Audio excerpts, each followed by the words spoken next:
war started, Visa and MasterCard got banned as well. I moved to Turkey. I didn't have friends, family, nothing. Moved there just to have access to banking. And I've spent 6 months, I went from pretty much zero to a 7-figure run rate. Founder of Creative Flywheel, Anvar scaled to 7 figures in 6 months. While you're planning your next campaign, his AI already tested 10. Anvar isn't guessing anymore, but if you still are, you're the test subject. It was just me, my laptop, and then I would also work out. That's it, nothing else. Where I think most people go wrong at the start is they want to do dropshipping, they want to do crypto, they want to do all these different things to get money and make money online. They all work, just pick one. Something that I'm shooting for is 1 mil a day in ad spend. I believe will help us get closer to that goal is moving away from Ecom. Welcome back to another episode of the TheoClarkePodcast, where I interview e-commerce entrepreneurs. Today's podcast is sponsored by Commercive Fulfilment, your trusted fulfillment partner. And today I have the pleasure of speaking with Anvar Jabirov. Anvar Jabirov, how are you doing, brother? Good, bro. Thanks for having me. Yeah, thank you for coming down. It's a pleasure having you on. Shout out to Arian for putting us in touch because he recommended I reach out. Yeah, he's a brother. Yeah, for sure. He's came on the podcast, really enjoyed the conversation that we had, and looking forward to my conversation with you today. Absolutely. So, Anvar, for those that don't know you, to summarize, the little that I do know about you and what I'm looking forward to exploring in this podcast today as well is your background, your current agency, and sort of the things that you're doing at the moment and what you're working towards. So I'll give a brief introduction and then hand it over to you. So you're here from Creative Flywheel today. Correct. You have a 7-figure agency which started typically delivering creatives, and you've recently branched out into media buying as well for Ecom and info products. Been in the industry around about 5 years, and it all started back in New Zealand as a media buyer. So maybe we could kind of take it back to then. You could tell us a little bit about your journey, how things transpired, and then we can go on to kind of what you're doing now and what your day-to-day looks like within the agency. Yeah, for sure, bro. So, like, if we're talking about the inception of my journey, I think it definitely started back in 2020. I got a job offer from a Ecom agency that was based in New Zealand. So I started off as a media buyer, just like a general marketer. I worked for them remotely for about 4 months, and at that time I was still in Moscow, Russia.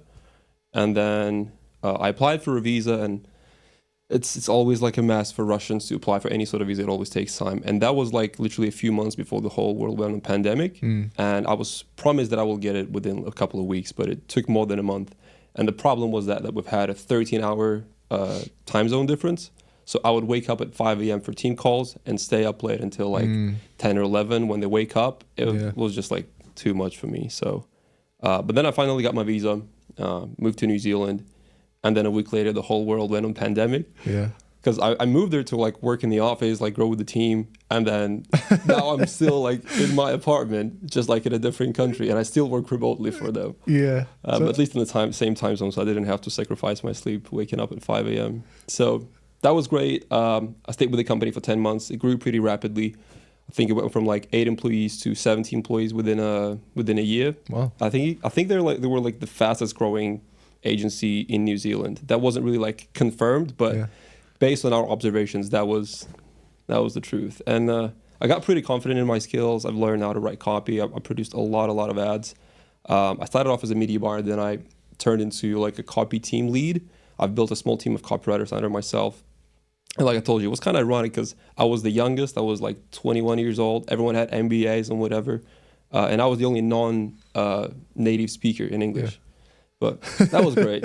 So you must have been doing something right. Yeah. I was honestly like, and that's what I tell like my employees as well. Like, you guys have to be obsessed with like studying the game and researching stuff on your own. Not because you're told to do so and it's part of your job, but if you don't have that like natural curiosity about the subject, well, you either need to lower your ambitions or like change your goals, because otherwise it's really hard, because I would spend weekends just scrolling through ad library, finding brands, finding agencies, finding about brands that they serve, finding common patterns, paying for certain trainings, for consults. I wasn't even making that much money, but I was so curious about it that I just wanted to dig deeper into it. Yeah. I think Naval says something similar to that. I don't know exactly what he says, but he just speaks about the amount that he works and how like it would be impossible to outwork him because this is what he does for fun. Yeah, you know, and literally, it's a similar thing. Like to be, I use the word obsessed, which I'd say is it really does become that, especially if you're to launch your own business. Like you need to be obsessed about it. But even if you are going for a particular role or you have high ambitions, like if you're not obsessed about it and it's not, I'm not saying it has to be absolutely everything, but it certainly should be something that you're spending a lot of time on and something that genuinely intrigues you, because otherwise there'll be someone out there that it does intrigue, who is willing to spend the time, and they're the ones that are going to keep pushing forward, you know? I think what is the saying? Hard work beats talent when talent doesn't work hard, you know? So it's like the hard work element, as long as you put that in and keep at it and you're consistent, you'll get there. I agree. So, I got pretty confident in my skills, like I said, and then I resigned, moved back to Russia. It was a 30-hour flight, longest flight ever. Yeah, I bet. And I spent the whole 2021, I was kind of lazy the whole year. I was just freelancing, had a couple of clients making a couple grand a month. And then closer to the end of that year, 2021, I decided to take it seriously, created a nice looking website. I did some research really quickly. I joined Twitter at that time. And I've discovered the whole D2C and Ecom community. And I just noticed that everyone's talking about creatives and UGC and TikTok. I thought, that's what's trending. That's what I got to sell. That's how I got to position myself. And that's what I'm good at. Yeah. That's what I've been doing.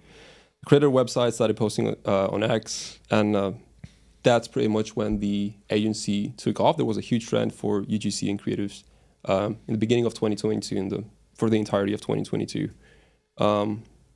And then the war started between Russia and Ukraine.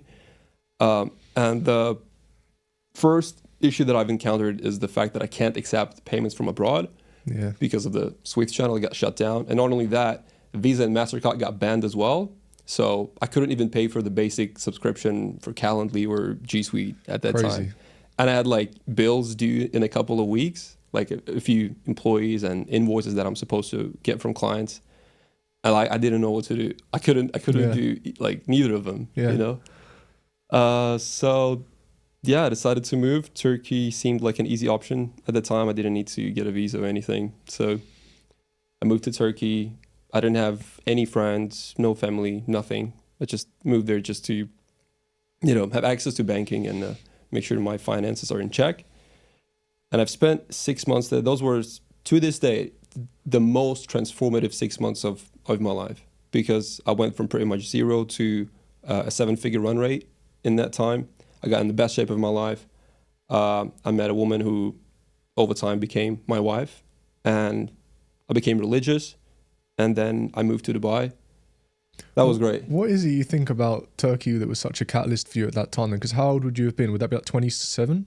Oh no, hold on. How old are you, sorry? I'm 27 right now, so I was back in 2022. I was 24. 24. So still quite young, and you moved to New Zealand as well when you were 21 as well, like you say.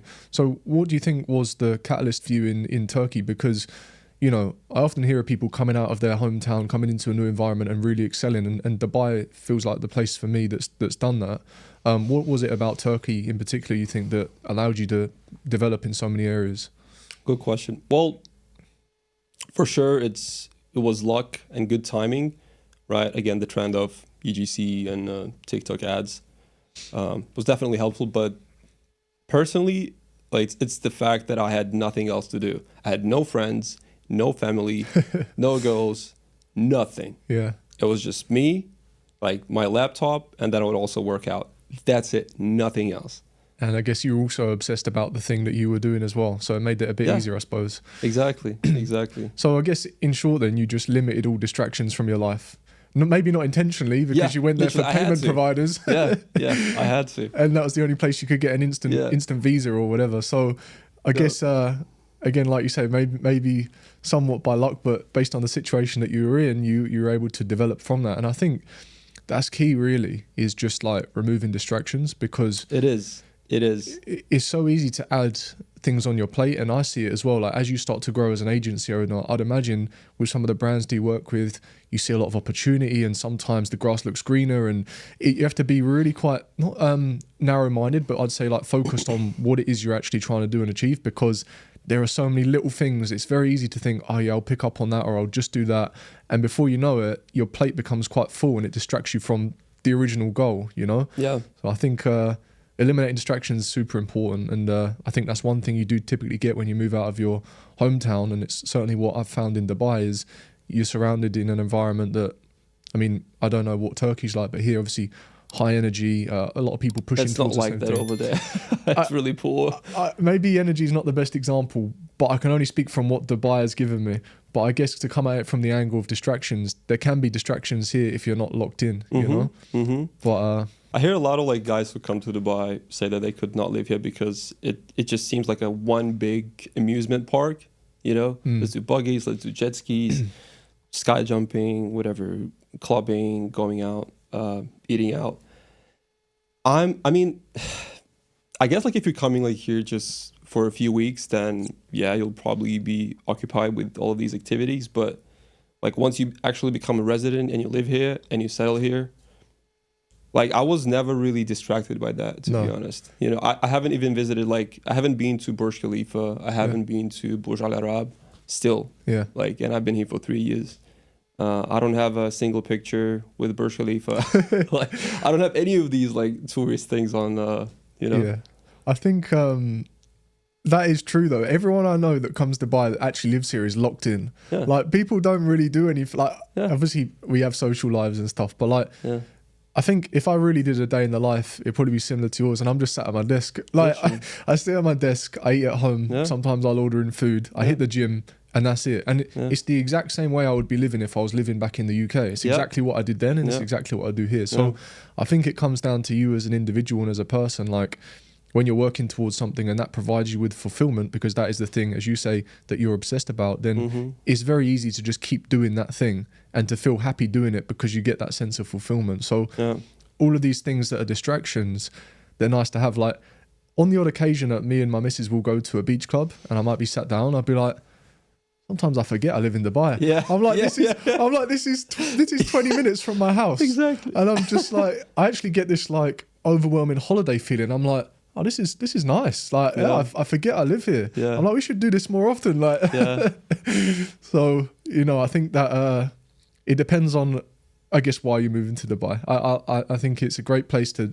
do the things you want to do, the convenience, the safety, many, many other aspects. But if you have the willpower to be locked in and you're working towards that bigger goal, then you'll find you don't actually do that much here. Yeah. You know, I always like make fun of that with my friends. Like, and for them, it's kind of the same. Like, no matter where they go or I go, routine doesn't change. It's just the address of where you connect to the Wi-Fi. Yeah. Like your routine remains the same. Literally, you wake up, you work, then you go gym, you eat. In the evening, you meet with your friends. Done. Yeah. Next day, you repeat that. And I kind of like that. You know. Yeah. It's just consistency. I think I like routine, and I think it's Me too. the best way to. I just think it's the best way to kind of do anything is just to have structure, you know? What is it when fighters do when they're training for a fight? They have training in the morning, training in the evening. They have runs at like everything is quite structured. And I think it's the same for business and just life in general. Obviously, that being said, I like doing spontaneous things now and then, but I like routine. I like structure. For sure. I mean, talking about fighters, what I like about them is, you ever watch UFC Embedded? Embedded? Yeah, not they basically post series on YouTube of fighters' camps and their preparation prior to the fight. And if you look at it, it looks just like any other training camp. Like they eat the same food, they rest, they work out, but it's the consistency, like you're saying, that gets them ahead of everyone and puts them in top 1%.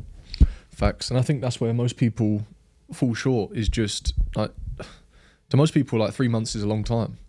But you think if you're trying to work towards something, like you should be prepared to sacrifice 5 years. Like, I get it. Some people have amazing success early on. Like you get people that launch their first Ecom store and do 100K a month and, you know, not get lucky, but like it's possible now. And I think those results are kind of amplified. But what you don't see is the people like me, the people like you who have been in the industry for 5 years, turning up every single day, more often than not on weekends as well, to get to where you've got to go. So like, it's the consistency overall. Like you may hit the quick wins, you may have those periods of where you're learning, but like the most important thing is just turning up every day and putting the work in and put aside the time, because you're not going to get rich in 3 months. I mean, you might, but it's very unlikely. You know, it's more likely to say 5 years is probably a reasonable time frame. I agree.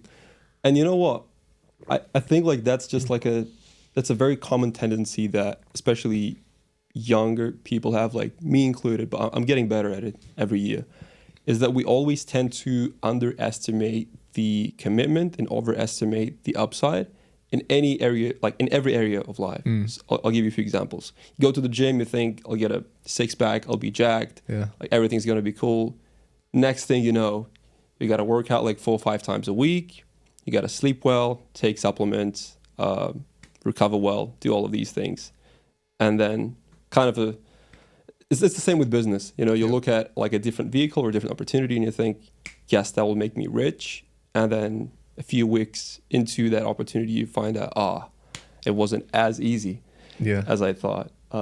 And the same thing like with relationship as well, you know? Yeah. Like I told you, I have a wife, and some friends ask me like, are you going to get the second wife? Typically guys who like ask that have 0 wives. You know what? Because you guys just underestimate the commitment that it takes. Yeah. You think about it as a girlfriend, you know? So that is different. For sure. I think things are not always as they seem on the surface. And that's why it can be difficult sometimes as well. I had a guy on a podcast called Adam Power, and he said the right entrepreneur in the wrong vehicle will never get ahead. And it is something you really need to reflect on, is like, attention e-commerce sellers, if high shipping costs, slow delivery times and customer complaints are eating into your margins, then you may already know that these things can freeze your payment processes and drive your cost per acquisition through the roof, limiting your growth. That's where today's sponsor, Commercive, can help. They streamline everything from manufacturing to global fulfillment with 5 to 10 day shipping to over 65 countries worldwide, same day processing, and even USA warehousing for brands that need it. There are no hidden fees, just fast, reliable logistics and a dedicated WhatsApp support team available to keep you updated in real time. Hundreds of sellers have already switched to Commercive, saving tens of thousands on COGS and shipping, and finally, scaling without the headaches. So if you're still relying on outdated agents and overpriced fulfillment partners, it's time to upgrade. Head to commercive.co or click the link in the video description to get your free quote and find out how much you could be saving. Is this vehicle the right one for me? Because like we're saying, you're going to need to commit quite a bit of time to it. And the people that tend to get the furthest are the ones that do stick it out, see it through.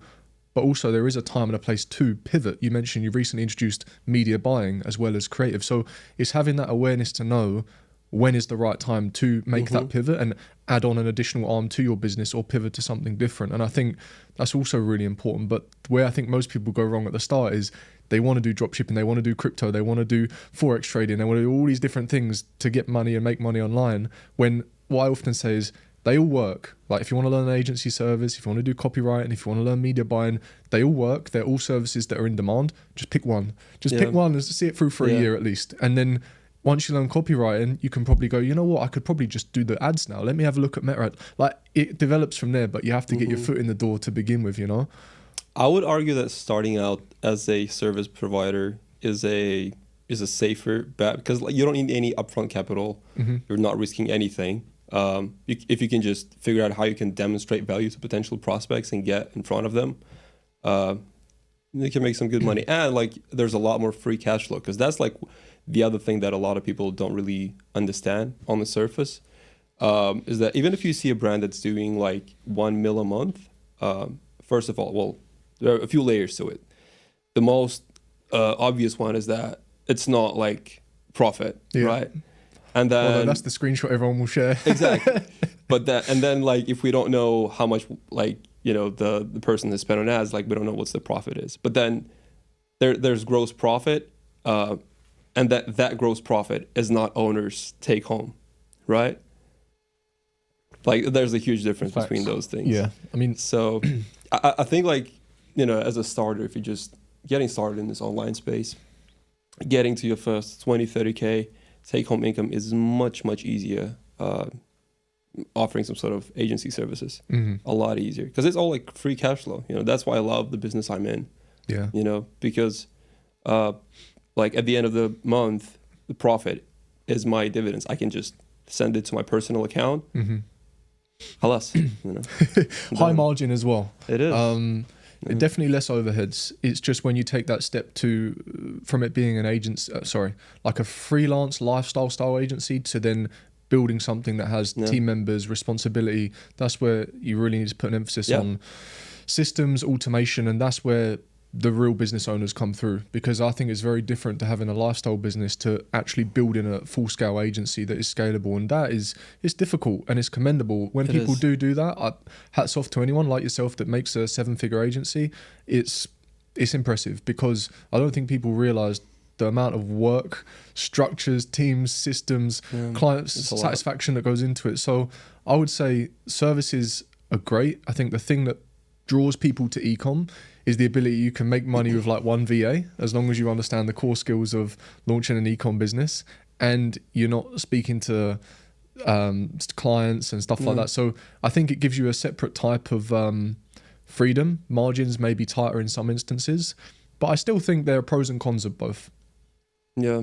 Have you introduced any AI agents into your, are we allowed to say that you've sold your business? Yeah. Oh, okay. I guess so. Why not? Before you did that, have you managed to implement any of the AI agents into the agency? No. Not yet? What does that look like? Is that something you're doing?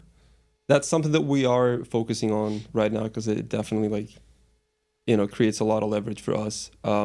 Something that we've done is we've created an AI agent that scrapes Reddit, it scrapes meta ad library, and then it runs through like different nodes. We use both Perplexity, Gemini, and Claude, because like when it comes to like research in marketing, especially in the context of ads, when guys talk about research, I don't really, most of the time I don't really see value in that process, because like when people talk about research, they talk about, understanding your customer, knowing their demographics and psychographics. But to me, there's not much utility to it, right? Okay, so you know that it's your average customer is a Sarah. She's 45. She lives in Texas and she watches Dr. Phil. What does that have to do with my supplement product, you know? So what we try to do in the research process is to understand what kind of content is trending and what our target audience is engaging with and how are they engaging it with and through which mediums and through which channels, because that really dictates the type, the style of content that we produce, the type of spokespeople that we hire, the type of keywords and buzzwords that we use in our ads. That becomes, there's some actual utility to that information. Because if you know that, okay, their age, gender, and like their interests, that has never translated into any sort of actionable insights, at least for us, you know what I mean? Yeah, I completely understand. I guess you're right. I'm trying to think about the best way to kind of differentiate that. Like what you're talking about is really understanding your customer, like knowing where they spend time, who they engage with, who they watch. But only the stuff that actually matters, I don't care like what kind of shows do they watch or like where do they shop. Like I'm trying to get them to click on the ad and buy the product. So I want to understand their relationship with the media online. Yeah. I mean, I guess to go back to your question then about AI agents, I haven't used the tools to the degree that it sounds like you are. Of course, I'm using like ChatGPT, doing deep research on reviews such as Amazon, going on Reddit forums and understanding if I'm selling this product, who are the people currently talking about the product? What are they saying about the product? Why do they like it? Why do they dislike it? What are the pains they're trying to overcome? Is it that they need a solution to A, B, C, or D? And did that product help them in achieving that? So I go to that degree and then create an ICP document and then use that to create copy. But I'm actually looking into it at the moment on trying to like combine all of this now and do it through like make automation and stuff like that. So it's something I've been really looking into lately with my ecom store that I'm building at the moment, but I'm not quite there yet. But I don't know if you'd consider that to be an AI gen at this stage, but I'm of course leveraging AI for sure. That's awesome. I mean, that's maybe like a good segue into talking about, what you actually do. Because at Creative Flywheel, all we really know so far is, we're speaking about your journey, which has been great and I've really enjoyed it. And obviously talking about AI agents, but maybe we could talk a little bit more about your process. So you mentioned, that's one instance of how you do research on truly understanding more about your ICP, maybe more than what's on the surface. And then, I don't know, maybe we could talk about once you have that information, How do you then continue to leverage AI to get that from that point of research to it actually being an ad and the testing process and that kind of stuff? Yeah. So the key thing that really defines the creative strategy is, yes, it's the research, and the output of that research is understanding what sort of content is trending both on organic social media and in paid ads.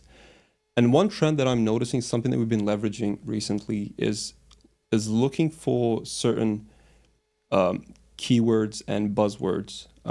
So to give you an example, like something that you'll find like in the health and beauty side of the social media is talking about a cortisol face, okay, or a cortisol belly, right? And it sounds, it's, there's so much curiosity just in that keyword. What is a cortisol face, right? Yeah. And then you can unpack that. The other one just isn't really compliant, which is nature's Ozempic, right? It's that peptide that I told you about. So there's obviously a huge trend in States around GLP-1 and all the possible weight loss peptides. So some brands position their products as nature's Ozempic. That's most of the time bullshit, to be honest. But the point is, it works, and it basically, by design, it attracts a lot of attention to it, Okay. So that's the thing that we're trying to define, right? Like, what's the topic, what's the angle, what's the format, more importantly, because something that I see a lot of marketers overlook, and copywriters as well, is not understanding the fact that if you write a script, that script can be turned into so many different concepts, the exact same script. So it can be read by as we call it, a civilian UGC creator who is presented as, a person who actually went through an experience. The exact same script can be delivered by someone in a podcast setting. It can be delivered by a doctor in a white coat, and the way it will be perceived by the end viewer will drastically change, right, between all of them. So that's something that you want to be clear about, and that's something that has to be defined as well. That's very, very important. It can make or break your ad, right? It's interesting that you say it. For some reason, as soon as you said white lab coat, I thought of Kiehl's. You know the brand Kiehl's? They do creams and face wear. Yeah. But in the stores, they always wear a white lab coat. Yeah. Anyone that's working for them. So it's just to add that additional bit of perception, right? Because why? It just implies authority. It gives them that credibility, right? Yeah. Because something that I tell my team, we do a lot of training for our internal creative strategists, and sometimes I'll look at the script, and it will contain a lot of like complex health terms and scientific language, and then I see in the notes that it says that it should be delivered by a UGC actress. And the problem with that is that consumers will just lack trust. It will not be perceived trustworthy, because you want to be conscious, like that's something that, I'll always keep in mind. You want to be conscious of the prospect's headspace in the moment when they see an ad, right? And if you see someone who looks just like a regular civilian, they don't have any attributes of an authority figure, and white coat is one of them, go figure. If they just look like a normal person, like the natural objection that would arise in the prospect's headspace is like, who are you? Why should I listen to you? The other funny one, right, which is not a white coat, but something that also creates that status delta and raises the authority, is a podcast setting. Because again, like in the minds of consumers, if you're a nobody, you don't get to sit in the podcast, right? So, and that's the other reason why that format is really trending in the context of paid media, because you can put the civilian into the seat, just like myself, and then all of a sudden, like, I have the credibility. Yeah, for sure. No, it's interesting, and it's definitely worth thinking about for people that are advertising. I think it's a really good angle that you but a really good thing that you've emphasized there is just like, who are you speaking to, first of all? How do you best portray the message to them? And what is their state of mind when they're going to be receiving the message? Yeah. And I guess that could even go even further of like, if you really wanted to get granular and you had a lot of data, like time of day advertising, or even by platform and this kind of stuff. Yeah. The other thing that I love to look at is where do they get their, what kind of content do they consume in general? So, and we mainly work like with health and beauty brands, and they typically target boomers. And so you want to think about what kind of content do they consume, right? And oftentimes it's the TV, it's the news, it's the headlines. They go to websites like MSN, weather.com, Bloomberg. So that's where they get the news from. Okay, but where do they get their entertainment from? And what does it look like, right? How does the boomer TikTok and boomer Facebook look like, right? What kind of content goes viral for them? So these are the things that we look at. Yeah. And how do you determine that? How do you find out that kind of stuff? There's lots of like spy tools for that. You can do that manually as well. It's really not that hard.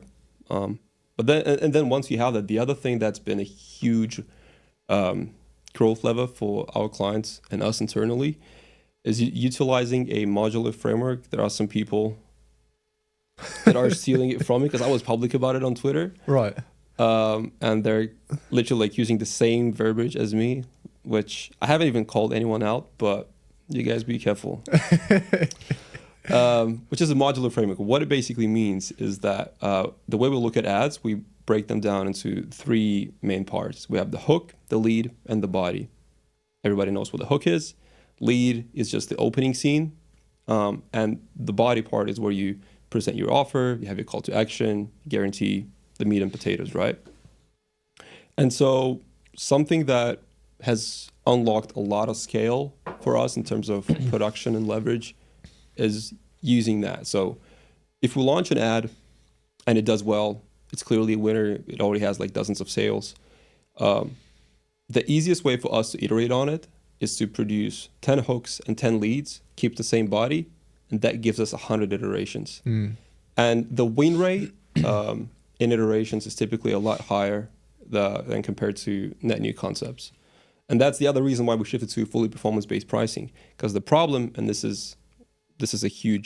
could be a huge insight for any brand owner who's watching this, is if you're considering to work with a creative agency, something that could cause a lot of trouble is a deal where you pay them for a fixed number of deliverables, because it really limits the flexibility of content. Because the thing is, if you're producing content, creatives for Meta or TikTok, you want to be flexible with that, in the sense of if you launch ads on Monday and you get statistical significance and some data by Wednesday or Thursday, you want to produce iterations the same day. You don't want to wait another month.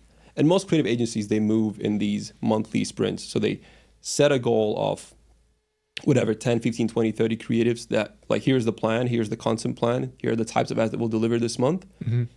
And then, regardless of the performance, and there's also like typically a broken feedback loop between the creative team and the media buying team. Regardless of the performance, that like the next time when they will strategize and come up with new concepts will be next month, which is wrong. Because if you would build a creative team in-house, that's not how you would operate. For sure. It'd be a lot more flexible and more agile. So now, last Q4, we've branched out to media buying. Was one of the best decisions both for clients and ourselves, because now we're not limited to any scope or any format. Contractually, we guarantee a minimal number of creatives, but typically it's a lot more than that because we have the incentive to grow it. And it's been great. Yeah, for sure. I mean, well, you've just eliminated another variable, haven't you? Like being dependent on another team that is also external to the client. Yeah. It just makes it difficult because you're involving three parties then, and you've got to somehow communicate towards the same goal, which is, to when I'm watching, more difficult than it sounds, I'd say. Having worked, with other agencies alongside clients, it's not easy. They have their processes, you have your processes, you have the client who has different deliverables they're expecting from each agency, so it can be difficult. And I guess, by you taking on media buying as well as the creative, you've kind of just eliminated that third party and just made more direct communication and probably just easier on both parts for the client and for you. So it makes sense. Plus, if you are in the ad account as well, and it's all performance based, you're going to be looking at those stats very quickly, and you're going to be quick to implement the changes. It's the feedback loop. That's what we're trying to optimize for, because like previously it'd be a huge pain in the ass where oftentimes we would deliver the creative, clients would approve it, and it would just collect dust on their Google Drive for weeks sometimes. And then if we don't get any data back, if they don't launch it, then it makes them to rethink their relationship with us. Because although it's on their media buyer to get the ads live, if we're going into the second or the third month of the relationship and they still haven't tested the ads, they haven't gotten an ROI on our service, who's there to blame? Yeah, for sure. That makes sense. There was something I was going to add on to the end of that, but it slipped my mind, so it doesn't matter. But yeah, it makes sense just kind of bringing it all back in-house. Oh, yeah, that's what I was going to say. Just reiterate what you said about speed. Like you say, everyone's working towards the same goal, but likely on different timelines. And with agencies, you have other clients. The client has other things that they're focusing on as well. So like for everyone to be in alignment can be quite difficult. So I think by bringing it in house, you've kind of done the right thing. Plus, if you're working on performance, you're going to want control over the ads because you're going to be dictated by how well the creative performs, right? So I would rather you be under management than some other media buyer. Who's going to care more about the performance of the creative? You guys. It's not easy. Honestly, like looking back, I would never start a creative agency. Okay, interesting. I wouldn't say that I regret it because I don't. Mm-hmm. It's been amazing. But if we look at just the overall agency space, I think services that entail some sort of production are a lot more complex in terms of, as an operation, in terms of like scaling a lot harder. So I think video production, well, ours isn't even that hard. The one that it's probably like, it's the pinnacle of complexity when it comes to agency service, as like, high-end productions and studios. That's very, very hard to scale. Mm-hmm. So, and then level below that is us, where we have a lot of like UGC creators and we leverage a lot of AI UGC as well. But it's still, it's a lot of video content. And for example, if you compare that to an email agency, no offense, but I have some friends that run email agencies do a great job. But if we're just being objective, right, and if you think that I'm biased, like go ask your clients, and they'll tell you like which department is harder to manage, whether it's creatives or email. Just see what they say, right? Yeah. Most of the time it will be email. It's a lot easier because if you think about it, the deliverable, the final deliverable for email agencies is just copy. Yeah. Which today is most of the time written by AI. Mm-hmm. And it's done, like finished. For us, like copy is like 1/4 of the equation, because then we need to think about who's going to record the actual video, how's it going to be produced, and there are so many like ways to, take it to, and then the edits. It's hard. The other one that's also not that hard, I think, is Google Ads, bro. I'm not gonna lie, because you don't need to deal with any media at all. What do you mean? Oh, no creative? No creative at all. Yeah, but you need to understand, this is me backing up. You need to understand analytics, and you need to have an analytical mindset, because what makes me laugh is, all right, with the use of AI and the way Performance Max is, sure, it is in some senses self-optimizing to a degree. But where people go wrong is when they're either a brand themselves and they're doing meta ads, or they've got someone managing their meta ads, and then all they do is come in and set up a PMax campaign or just target their brand name. Yeah. There's no growth from that. Like, you might get cold traffic from PMax to a degree, but to really scale, you need to understand the analytics, and you need to understand how to leverage each of these different metrics to get to where you need to go. And that in itself is a skill set. At the moment, AI hasn't quite got there where it can really take you that far, because you're still dependent on optimizing your product feed, bringing in the copy, the creatives, where you're sending the traffic as well. So I would say there's still more elements to it, but yes, you don't have to faff about with any creatives. That's why I love it. You can just be a numbers guy. And I was previously an engineer. I have a degree in engineering. Numbers is my thing. I'm quite happy just sitting behind the screen looking at numbers. I think a simple test for, that would determine the complexity of operations is looking at the ratio, in the context of agencies, is looking at the ratio between your employees and the number of clients. Yeah. Like, I heard about a guy who manages 60 clients for his Google Ads agency, and he has 15 employees. Mm-hmm.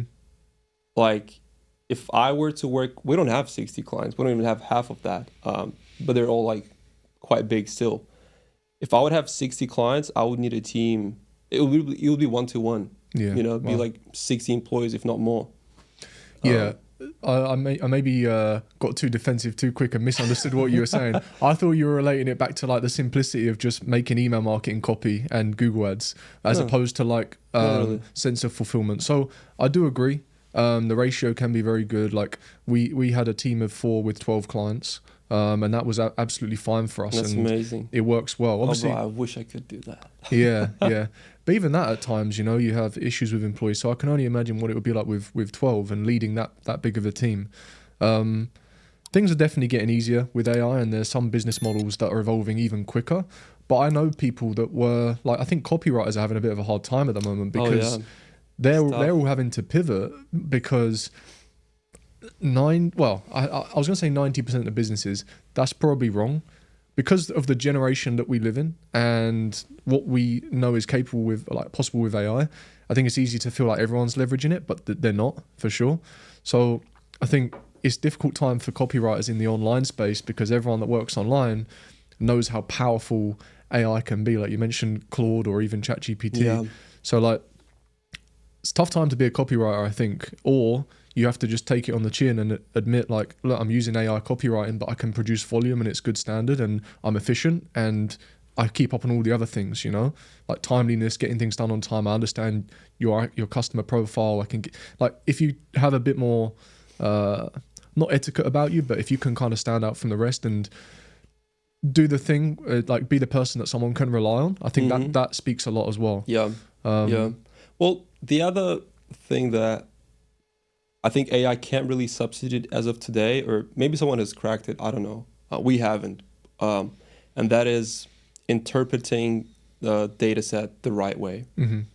Because, okay, AI can do the research for you, but I haven't seen like a case, and I try to do that multiple times to get AI to make a decision for me. Like I'll feed all the data, I'll feed all the research to it, and I'll task it to come up with solid concepts. I mean, some of it is good, but it requires a lot of editing, like a lot. So that's something that's where marketers' value can come from, whether you're a media buyer, a copywriter, creative person. If you can be the one who knows how to interpret like a set of data, that what makes you valuable today. Because I've seen that so many times. We've worked on a few accounts this year, on some big accounts where the brand owner works with multiple agencies. And then what would happen is essentially we would all be dealt the same data set, but then everyone would interpret it differently. And, and that interpretation would dictate the creative strategy, right? And yeah, oftentimes, like, I'd be surprised that I would look at the ad account and think, bro, like, we're looking at the same campaign, same ads, and you think that the reason why, their ads are performing well is because the X factor, but it's not that. It's actually it's something else, right? So, but it's getting advanced, man. Like, I think something that I'm noticing, full transparency, our organic inbound lead flow has decreased a little bit in the past couple of months. And my assumption is that it's because of this insane progression in the creative space, AI creative space. Like we have softwares like Icon. Have you heard of Icon? No. I haven't heard like a single positive review about it, to be honest. But like they claim that it's basically like a all-in-one tool for creative production. There's obviously image generation, right? There's Sora for all the like clip generation. So I have a feeling that a lot of brand owners are like literally sitting on the fence, it's like observing the space. And although like there's an option to work with a agency like us, they're like, hold on. I think something's coming, something's on the way, this is it may come, it may not come, but like, hold on. This is something that I was thinking on lately, actually, and I'm glad you brought it up, is before I tell you like what my perspective was and what I was thinking, I'd like to know yours. The implementation of AI and the speed in which everything is rolling out. You said it yourself, AI images, AI videos, AI creatives. Do you think it's going to get to the point where customer satisfaction and trust goes down significantly? Do you think to the average consumer that they're going to become wise to this and maybe even just like a little bit numb to it if they know that UGC isn't UGC? I mean, if you look at the history of advertising, it was always about concealing the sales process in some shape or form. Like if you go back to newspapers or TV advertising, like back in 80s and 90s, you would see long form VSLs on TV, and the reason why they would blend in so well and they would still yield 8 or 9 figures to founders is because they just perfectly blend into the medium or the channel that the consumers are consuming, and it would still convert. So what I would say is that with AI, the window of opportunity for new mechanisms and new tricks has shortened a lot, because now like content production is quite democratized, right? Anyone, like it's just much easier to produce it. Again, going back to like 80s and 90s, to get an ad live on TV, you would need to put up tens, maybe even hundreds of thousands of dollars up front. And then there's no algorithm. It just shows on TV. So it was kind of hard, but nowadays, like anyone can get an ad live, right? You can literally produce an ad from scratch, both the script and the visuals with AI, and get it live. So I would say that, I mean, if we're being completely honest, most of the time, and I had a few people argue with me about this on X, if we're being honest, like most of the marketing is just taking advantage of, you know, something that the consumer isn't aware about. If we're just being completely honest, that's how it works, right? It can be a discount, it could be a health claim, it could be the format of the content, right? Like if you look at, for example, TikTok Shop, right? All of the videos that are making hundreds of thousands, sometimes even millions of dollars, they're produced as if they're organic, right? As if the content creator came up with a concept and is sharing some sort of story.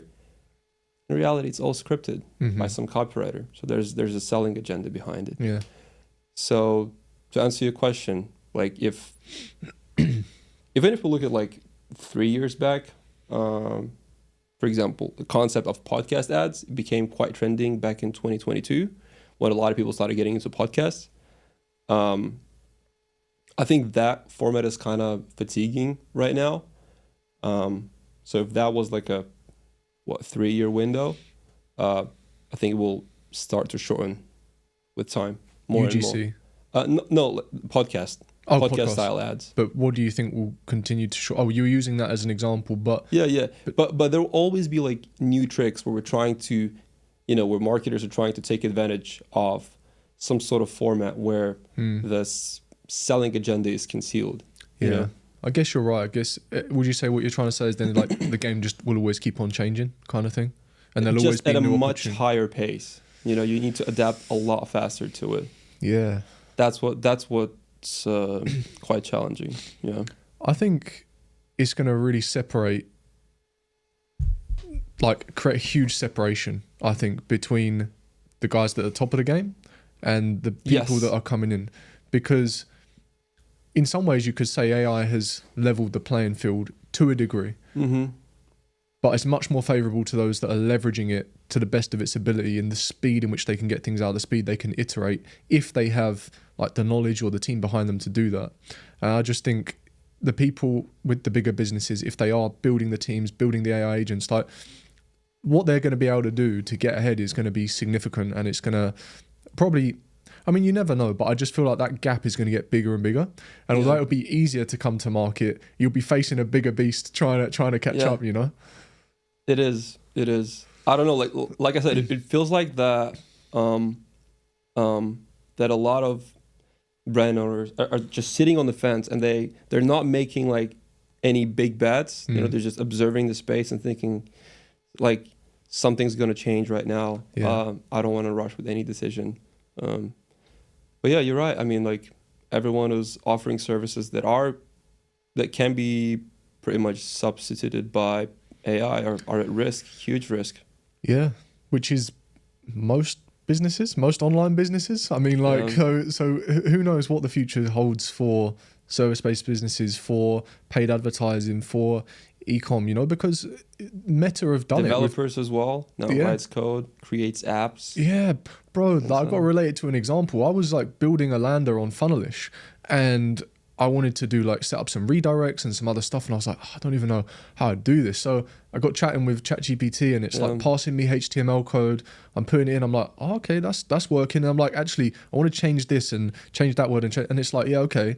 Like within a few iterations, I was like, I have HTML code on my website. I know nothing about this, and it's functioning. I was just like, there's no end to what you can do with it. So I think we don't know what the future holds. I mean, all I was going to say with things like Meta and with Google Ads, like they started with this years ago with like broad targeting, with reducing how targeted you could be with interests. Same with Google introducing PMAX and getting rid of like the more specific types of targeting. So they were already kind of gearing towards all of this. And I guess they're the ones with all the data, right? Meta and Google have all of the data they could possibly need on everyone. So if anyone's going to do it in advertising, it's them. And what does that mean for the people pushing the keys and driving the vehicle? Maybe one day in years to come, it will just be turn ads live on. I mean, what does that do to the competition and the price and the cost of advertising? If the barrier to entry is so low, what does that mean? Look, if you've been trying to start an e-commerce store, but you're stuck watching YouTube videos, you're second guessing every product, and you're just feeling overwhelmed by it all, I get it, okay? And I've got something that will help. I'm hosting a free training where I will show you the exact systems that I use to help complete beginners with no prior experience go from 0 to 10K per month with Google Ads dropshipping in as little as 90 days or less. You don't need any prior experience, okay? I just need you to show up live, take notes, and you'll walk away with a proven plan. As I mentioned earlier, it's 100% free, but spaces are limited. I want the people who show up live to walk away with real value. So if you are interested, see the link in the video description, save your seat now, and I'll see you there. Yeah. Who knows? I think we'll just have niche prompt engineers. Okay. You know? What do you mean? Like you'll have prompt engineers that just write code. They just, you know, communicate with AI and AI spits out code. You'll have prompt engineers for, I don't know, creating contracts and agreements. You'll have AI engineers for design, marketing ads. I think that's how it's going to work. And then over time, I don't know, man, maybe the Matrix movie was true. Yeah. Well, who knows what the future holds? I don't even know like if anyone seriously believes in that. You know that whole joke of thanking ChatGPT when it completes something, so that, you know, when they take over, they don't kill you. I always say my please and thank yous to ChatGPT, so I'm safe. I don't believe that, like, in the possibility of that happening, because we're still in control of that, you know. And if, that's impossible. Yeah, that's just funny. You know, even with the whole idea of like prompt engineers, though, like I mentioned earlier, I was like trying to use Make and create automations and systemize. I don't know if you've ever tried to do it. I find it super complex. It's really difficult. I'm trying to find someone to help me out with it at the moment. But I got to the point where I was like, actually, ChatGPT, can't you just export me something in a .json format and I can just import it? And I haven't quite managed to get that to work as of yet. Maybe you can do it. But again, even if it's a prompt engineer, like it may get to the point where you just say to ChatGPT, I'm trying to move this thing from here and post this at this time and do this research. Can you build a flow that makes sense and connect ConvertKit to, you know, ChatGPT, OpenAI? And it'll be like, yeah, sure. Let me just build that for you. Like it'll probably get to that point. So even then, at what point do you need an engineer? I don't know. True. Have you played with Manos? Manos? No. Have you heard of Manos? No. What is it? It's another AI. It's invite only. I'll send it to you. Yeah, please. I have like 2 or 3 invite codes left. It's next level.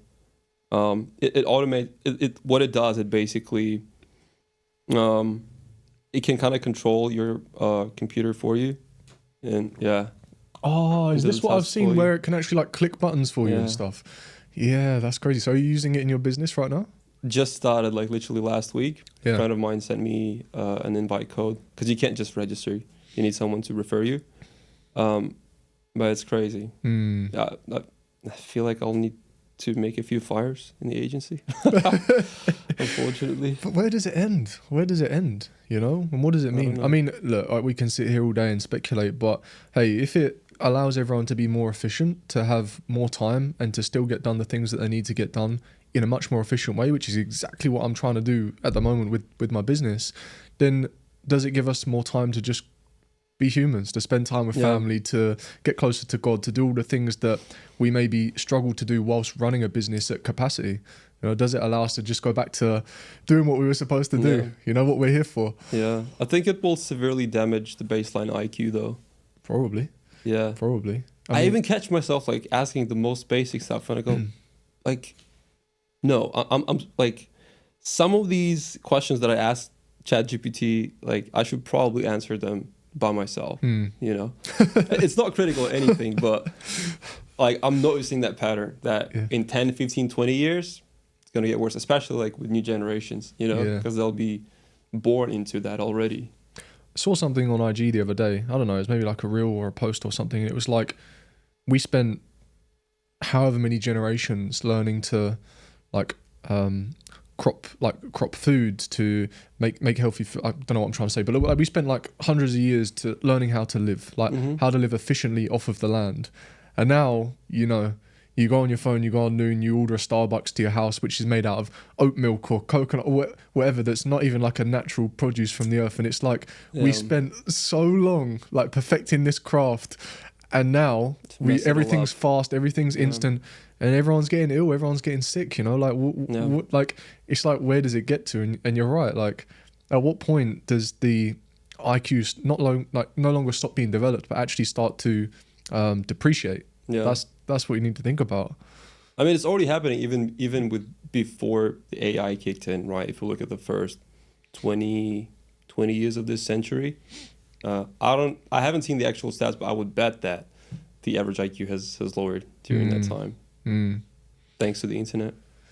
Yeah, but I guess that just separates the people that have used it to their advantage versus those that have not, you know? Because I don't think your IQ's dropped. I don't think my IQ's dropped. I don't think people that are front-running things, that own businesses, that are utilising these tools have dropped. I think they've got smarter and more efficient. But if you're not leveraging these things, then yeah, I guess it would. Or if you're using them for things that are just pointless, like you say, like stuff that you should know. But I mean, I think we've gone down a rabbit hole with AI, but it's an interesting topic, I think, and something that's worth talking about. And it excites me as to like what is possible, like just how I can apply it. But then what the end game looks like, I don't know. Yeah, that's $1 billion question. Yeah, for sure. But hey, we can't change that, I don't think. So best to just do what we can with what we've got and focus on what we're doing. Speaking about focusing on what we're doing, you got some big goals for like the next 12 months, right? Can we share some of them, or are they personal? They're not really personal. I can tell you what those are. So the kind of like the North Star metric for our agency is the total ad spend managed, because that's what you know, that's where our fees derive from. And something that I'm shooting for is 1 mil a day in ad spend. And based on my forecast, it is pretty doable. We can definitely achieve that. So that's going to be very interesting. And to give you like a little insight, something that I believe will help us get closer to that goal is moving away from Ecom, because it's getting like really tough in the space with tariffs and all the like logistics, and also like at scale, you know, our ad spend fee really breaks the economics for the offer owner oftentimes. So yeah, we're looking to expand into telehealth that I told you about. So GLP-1 offers, ED offers, hair loss. That's going to be very exciting. And that's like what's trending. That's what's really hot. So we'll see. Yeah. Amazing. Well, exciting. Very, very big. Well, it sounds like a big goal to me. I don't know that many people that are managing that level of spend. I know too. You do? Yeah. And like whenever I talk to them, I'm like, you're not smarter than me. I can crack that. This is what I find often is like, sometimes the guys that are doing the most don't even know much about the thing that they're doing. You know, they've just it helps, bro. Built a really good team. I think it just helps. Like most of the high IQ guys that I know, like it just gets in the way of their performance because they just overthink stuff, you know? So sometimes being a little dumber helps, you know? For sure. I mean, if it means you can make decisions quicker, I think that's the most important thing, is making the right decision at the right time. Something that's often overlooked, but I feel it more and more now. Like speed is just so important with everything that we do now. But yeah, I guess we're getting kind of close to the end of the hour that we've got here. And I guess I'd just like to ask you one more question that comes to mind, because you spoke on, you know, your relationship with God, family. You obviously have quite a lot of team members in your business. You've got some big goals. Sounds like your day-to-day is a bit like mine, where you're just kind of working at home and you know. You gotta come check out my office, by the way. Oh, you have I don't an work office from home, yeah. Oh, sorry, yeah. So I'm speaking of myself. You have an office. We'll check that out. But I guess what I'm trying to say is, what does your day-to-day look like? You have high ambitions to reach some quite significant goals and manage a lot of ad spend, whilst also, you know, maintaining a relationship with God. You have a wife, you have a child. So, you know, what does your day-to-day look like? How do you fit it all in to keep everything moving? Bro, I would love to give you a cool answer. Yeah. But it's so boring, honestly. I just show up to the office at like 9 or 10, sometimes 11 if I want to spend the morning with my family. And then I stay there for 10 hours, take calls, work, and then I come home. I do it 6 days of the week. I work out. I do functional training, which I love. I'm not sure if you've seen on my IG, but that's been amazing. If you guys are doing bodybuilding, like conventional, just weightlifting, consider adding some functional fitness to it. It will make a huge difference in terms of how you feel, how flexible you are. That's great, but that's all really. Sometimes like I'll get people to ask me like, "Don't you have any hobbies? Like, what do you do?" I don't know. Copywriting, media buying. Yeah, it's that. And then in your free time, you just meet with your friends, and then whatever activity it is, I just find pleasure in talking, and that's it. Just having a good conversation.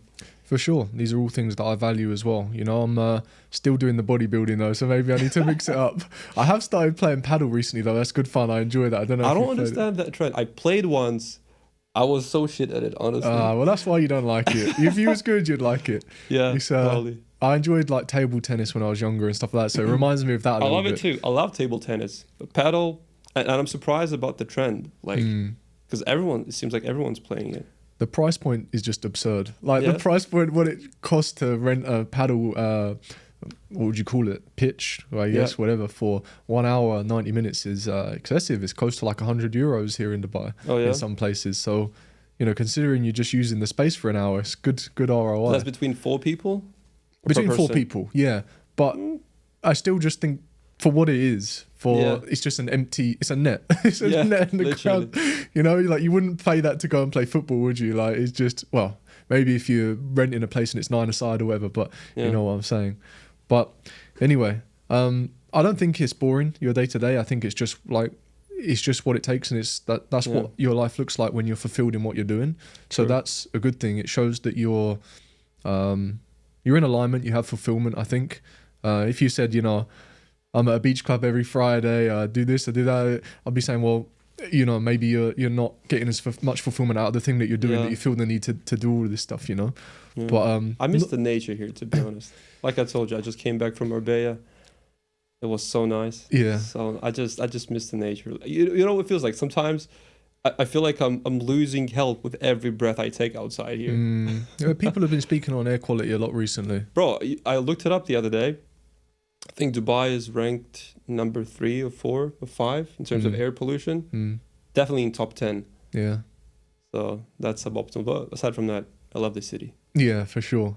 I think there's definitely pros and cons. I see many more pros than cons personally at this stage in my life. Exactly. You know, you have a wife, you're married, you have a family. These are all things that I aspire to do in the next year or two, for sure. So at that point, I will just review everything and reflect. But there's a lot that can happen between now and that in terms of business growth and what I'm doing. So for now, just going to stay locked in, and all will be good, inshallah. Inshallah. Anvar, thank you for coming on the podcast, brother. I really enjoyed the conversation, genuinely. Like, enjoyed getting to know you and your personality and all the things that you've done. So thank you again. And yeah, I guess we'd wrap things up by saying, where can people find you? You mentioned your organic inbound has slowed down, but not after this. Everyone reach out to Anvar. So where can they find you? You can find me on X. It's Anvartizing, and the second I is replaced with one. I should actually reach out to X because I had the proper one, where it's just all I's. Oh, good. And they've banned it because I got into a fight with some feminist. Literally, it was funny. Long story, I'll tell you. Or through our website, which is creativeflywheel.io. And yeah. I'm going to drop all the links in the comments. So if anyone wants to find you, they can do. So thank you again, brother. Really appreciate your time. Thank you very much. Thank you for having me.